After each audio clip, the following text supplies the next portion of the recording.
tere, mina olen Kristel ja töötan juhtivkarjäärispetsialistina.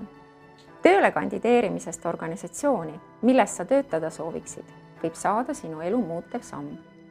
Sellepärast on oluline, et mõtleksid enne läbi, miks sa üldse kandideerid ja millist lisaväärtust sa omalt poolt organisatsioonile saaksid pakkuda.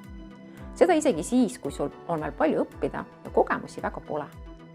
Kõik need mõtted saad välja tuua tööintervjuul.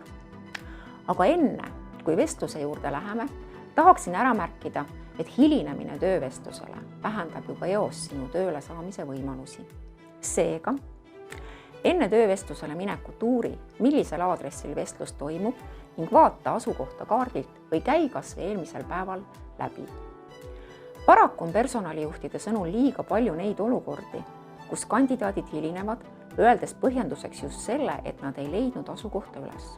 Lisaks hilinemisele oled ka ise närvis ja sinu keskendumine vestlusele on häiritud. Sama lugu on ka veebis toimuva vestlusega.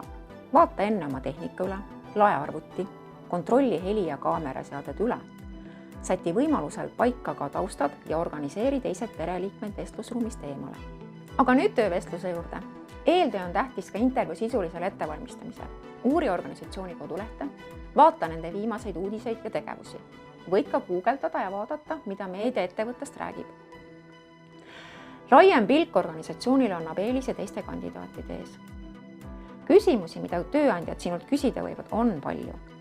Guugelda ja uuri, mõned põhilised küsimused võid enda peas ka läbi mõelda ning nendele lausa kõva häälega vastata. See aitab kinnistada mõtteid ning vestluse ajal tekkida või ärevuse ajal on sul eelnevalt selliseks puhuks jutt olemas. Kui töövestlusel osaleb rohkem kui üks inimene ja isegi siis, kui vestlust juhib vaid neist üks, ära jäta silmsidet loomata ka teistega. Kunagi ei või teada, kes tegelikult otsustab. Küsi tööandjalt ka omalt poolt asjalikke küsimusi. Selleks tulen tagasi esimese punkti juurde. Kui oled ettevalmistunud ja tunned tööandja tegevusi, siis saavad ka sinu küsimused olema paremad. Osad tööandjad hindavad väga tööotsija poolt esitatud häid küsimusi, sest see näitab kandideerija huvi töökoha vastu. Kui sa vajad abi töövestluse ettevalmistamisel, astu läbi Töötukassa maakondliku karjäärispetsialisti juurest või tule meie juurde Tallinna Karjäärikeskusesse, kus saad intervjuuboksis harjutada vestluseks, pärast seda kodus vaadata või arutada meie spetsialistiga. Leia rohkem infot www.minukarjäär.ee